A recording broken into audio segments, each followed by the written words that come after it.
Life rarely prepares you for betrayal. Not the kind that leaves you questioning everything you thought you knew about the people closest to you. If you'd asked me a year ago, I would have told you I was happy. Not perfect, but happy. I had a stable job, a beautiful girlfriend, and plans for a bright future. Sure, we argued sometimes, but who doesn't? I thought we'd figure it out. But betrayal doesn't strike like lightning. It's subtle at first, creeping in like a shadow you don't notice until it's too late. For me, it all started years before that fateful night in China, back when Lara walked into my life and turned my world upside down. I still remember the day she arrived at our high school. Her family had recently moved back to the city after living in Israel for several years. Her father was a renowned surgeon, and her family lived in one of the wealthiest neighborhoods in town. Everything about her screamed privilege. The designer clothes, the confident smile, the way she carried herself as if the world revolved around her. From the moment she walked into our classroom, every guy turned to look. She wasn't just beautiful, she was magnetic. She had a way of making everyone around her feel special, like they mattered. It was no surprise that within days, she was the most popular girl in school. But for some reason, she chose me. I was nothing like the guys she usually hung around with. Quiet, reserved, and from a middle-class family, I was the last person anyone expected her to notice. At first, I thought it was a mistake. Maybe she felt sorry for me, or maybe it was just a game to her. But as the weeks went on, it became clear that she genuinely liked me. She laughed at my jokes, sat next to me in class, and even walked home with me after school. By the time we graduated, we were officially a couple. At prom, we were crowned most likely to get married. I still remember how radiant she looked that night in her blue dress, her laughter filling the room. Everyone admired her, and yet she had chosen me. After high school, I pursued my dream of becoming a chef and enrolled in culinary school. To my surprise, Lara decided to enroll too. "I want to be wherever you are," she said with that mischievous smile of hers. Her parents weren't thrilled. Her mother in particular made it clear she didn't approve of me. "Lara needs someone who can take care of her," she told me during dinner one night, as if I wasn't even there.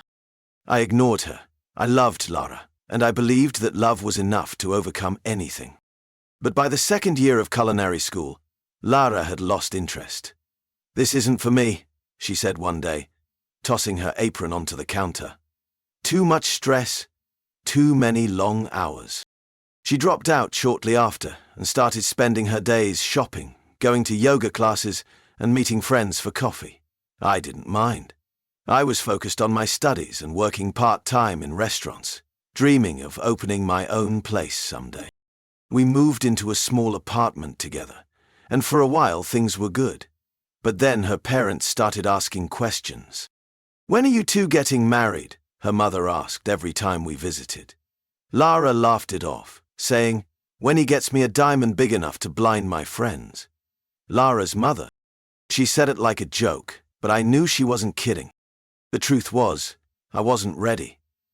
I didn't want to propose until I could give her the life she was used to. A nice house, financial stability, and independence from her parents. I thought she understood, but as the years went on, her patience wore thin. The fights started small.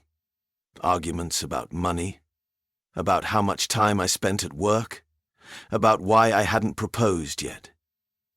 But then, one night, everything boiled over. She came home late, drunk, stumbling through the door at 2 a.m. "I'm tired of waiting," she shouted, her voice slurring. "All my friends are married, and I'm stuck with you." That night, I left. I packed a bag and went to my best friend Alex's place. Alex had been my rock since childhood, the guy I could always count on. He poured me a drink and said, "She'll cool off. Give her a day or two." He was right. By the next morning, Lara was calling me, crying and apologizing. "I didn't mean it," she sobbed. "I just want us to be happy." I went back, but things were never quite the same. A few months later, I got an offer that I thought would change everything. I arose and let myself out of the barn. The owner of the restaurant where I worked offered me a position in their new location in China. The pay was incredible, enough to save for a house within a few years. I told Lara about it, expecting her to resist, but to my surprise, she was excited. She was an intelligent young woman, her hair falling in a pigtail. "If it means you'll finally propose," she said with a smirk, "then I'm all in." Within a month, we were on a plane, ready to start our new adventure. At first, it felt like a dream. The work was intense. 12-hour days in a bustling kitchen, learning the intricacies of Chinese cuisine. Lara got a job managing ingredient procurement for the restaurant, and she threw herself into it. She built relationships with local vendors, negotiated deals, and seemed happier than I'd seen her in years. But as the weeks turned into months, I started to notice cracks. Lara began staying out late, saying she was meeting suppliers or attending networking events. I didn't question it. I was too busy with work, and besides, I trusted her. Then Alex joined us in China. He'd been hired as a sous chef, and I was thrilled to have him there. Having him around felt like having a piece of home with me. The three of us settled into a routine, and for a while, everything seemed fine. But then I started noticing little things. Lara's phone buzzed constantly, and she'd step out of the room to answer it. Alex started spending more time at our apartment, even when I wasn't there. Sometimes, even when I wasn't there. One night, I came home to find the two of them on the couch, laughing and sharing a bottle of wine.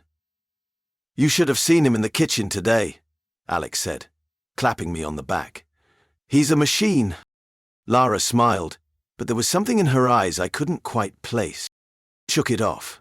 I didn't want to believe there was anything wrong. Then came the night that changed everything. I'd been feeling sick for days, my stomach in knots. I thought it was stress or the unfamiliar food. That evening, I asked Lara to bring home something simple from the restaurant. Just rice and vegetables. When she arrived, Alex was already at the apartment, sipping a beer.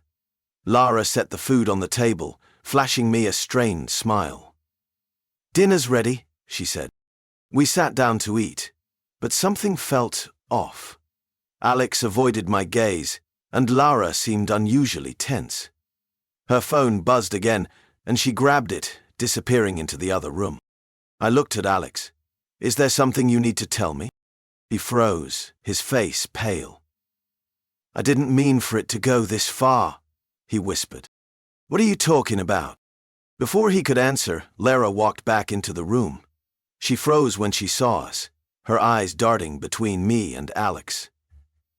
She said, "That's when it all came crashing down." They had been having an affair.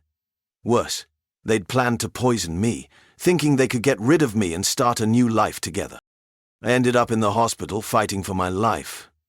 Lara and Alex were arrested, and I was left to pick up the pieces. Months have passed, but the betrayal still haunts me. I lie awake at night, replaying everything in my head, wondering how I missed the signs. To me, it's simple. My mother never telephones. She has her own phone, and we never ring it. The people closest to you can hurt you the most.